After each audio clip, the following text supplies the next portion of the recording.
not only are you 10 hours away, you also got to ask yourself, do you want your people to come up there? Because if they come up there, they might have to deal with a bunch of racism too. And then I be trying to explain to people too. You may can hold your composure when it comes to you, but it's even harder to hold it when you feel like your family people is being disrespected or they being treated bad just because of your situation. So when I was up there, I didn't even want my family to come because I didn't want to go through the situation where they disrespected them, which would put me in a situation. So I didn't even get no visits the whole time I was up there. So I understand that concept, man. But you know, like I say, you matured from the first time I met you, and you was fighting your case, and you was still trying to maintain, you know what I'm saying, some type of clarity in your head that you was gonna be free again one day, and you stayed positive. And then I remember being on River North, and I remember people was walking around saying, yo man, Trey, they got Trey stuff back in court, man. They took away all their life sentences, man. He got like 40-something years or something. So I was like, wow. But I was thinking in my mind too, it was great, but 40-something years under the new law, you still got to do over 40-something years. So I was like, wow. And then I remember you showed up on River North, and I seen you, and I hadn't seen you in a while. I seen, you know, I was happy to see you. We talked a little bit, but explain to the people who watching how your situation went from 6 life sentences to 40-some years. Family, man. My mom, she never gave up, man. She never gave up. I'm talking about knocking on governors' doors. Like, she never gave up, man. She pushed, and she pushed, man. And again, humble. So who came into your situation that changed it like that? Your lawyers? My lawyer. I've been having my lawyer since trying this wonderful, amazing woman named Monique Santiago. Shout out to advocate. Santiago. Like, she pushed. She met me around the same time the 40 years came about. Right. She met me right after that. Read that story. Now she read that story. She was on board from then, and she pushed and pushed and pushed. And she was the one that made all the noise about 40 years, like you said, Banky. It could have been better. She heard that, and she wasn't going for it. And she kept pushing, man. And then what happened from the 40 years that turned it into a situation where you were like, you free now?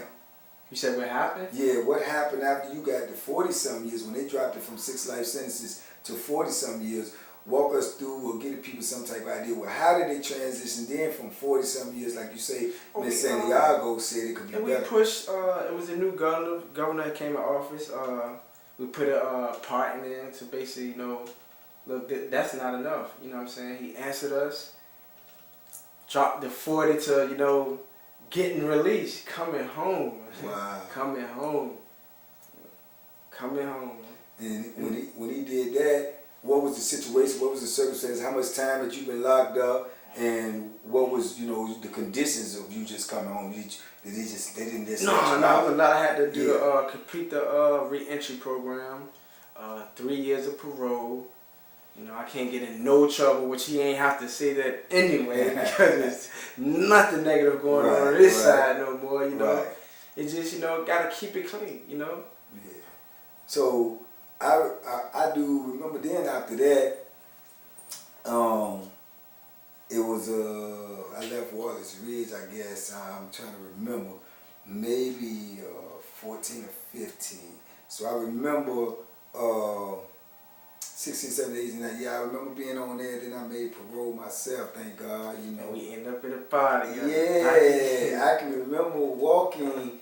Coming into everybody conversation. I said, Trey, man, what's up? So I hollered. I said, I heard they let you. He was like, yeah. And he was like, man, I'm in the re-entry. I'm in the pod. You going in? So I was like, cool. So we get in the re-entry, man, and I see you and everything, man. And I was just so proud of you, man. You had matured. You know what I'm saying? You grown. You got a little hair on your face. You know, you kept up with your workout. You put a little size on you and everything.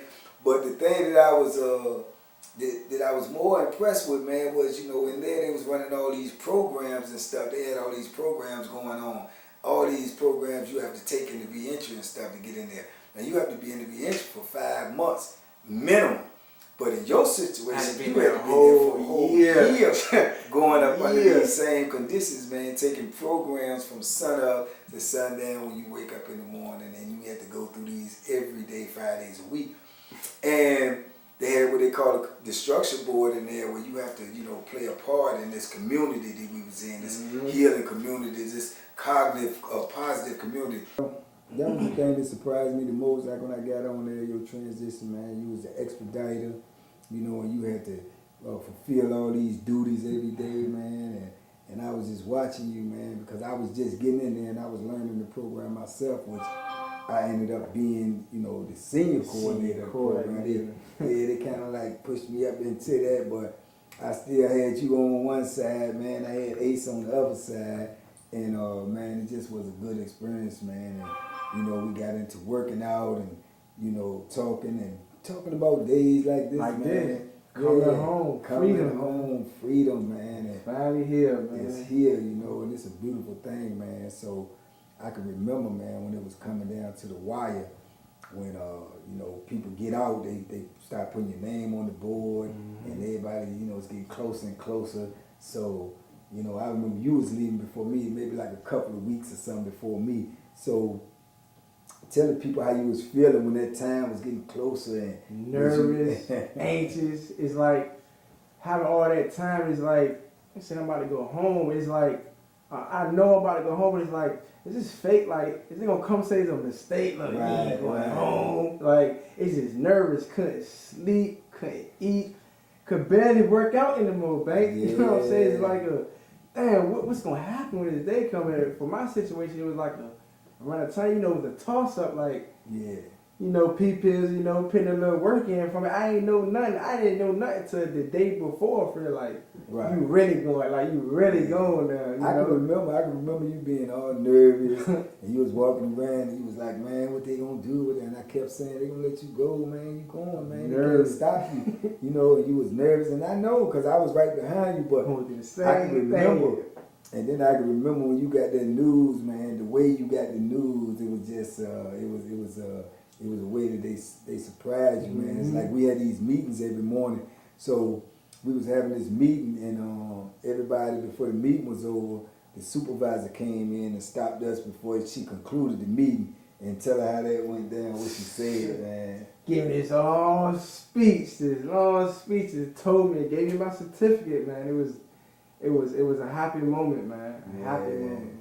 She just surprised him and just told you that, you leaving tomorrow. Leaving tomorrow. I can remember your face, the way you looked in that thing. You was like, boom, you was waiting for the program to be over. You get up, man, straight to the phone, call your people, tell your people. So I know, man, that was just a beautiful feeling. I remember you leaving the next morning and stuff. And, everybody was telling you bye, man, showing you love or whatnot. So, explain how that felt when you first went out that first day, how that felt, man, to walk out there. Man, how long you did first? Tell them how long you was locked up. 14 and a half years. 14 and a half. So you went in at 15, you come out at 29. Come out at 29. And how did it feel when you actually walked out of there? Beautiful, man. It was beautiful. Like, everybody kept asking. It was cold when I came home. I ain't had no jacket. Everybody kept offering me jacket. Right. I feel good. Right. It feels good out here. Like, I don't need no jacket. Yeah, freedom is warm. It felt good, man. Like, seeing my mom, seeing my family, my kids, and just to walk out that gate, man. Just like everything just went off my shoulders. It just felt like a big weight off my shoulders, man. Like, you know what I'm saying? Yeah, I know. Big weight, man. And you explaining it well, because that's how I felt. I was like, it's like you feel all this pressure on you every day.